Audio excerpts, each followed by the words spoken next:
Next question is coming from Oshin. Mhm. Does seasonality play a role when contacting tenants as far as their response time is concerned? Holiday season, end of year are the Yes, very good question, Oshin.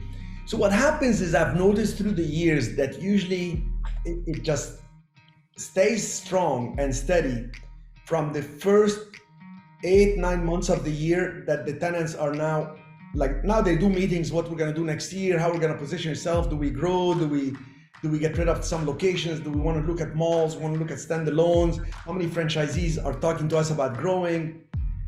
Just like we were talking earlier about hotels, budget hotels do well in any market.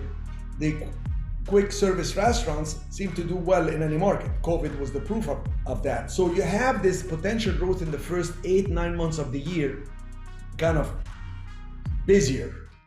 In cold markets like Canadian markets or Wisconsin or Michigan and stuff, the first couple months are a bit hard, right?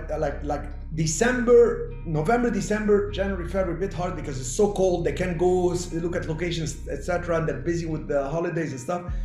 But then come March, April, May, it gets very busy in the Midwest. It just picks up. In other warmer places like Arizona, Florida, California, Texas, you get the first 8 months pretty busy. 8, 9 months, we get calls. When we call them, they call back, they respond, etc.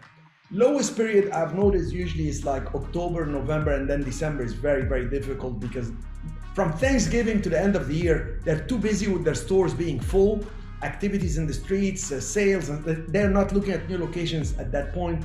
They're just more busy with what they're doing, not expanding. So yes, it is seasonal. Your first 8, 9 months of the year are usually best.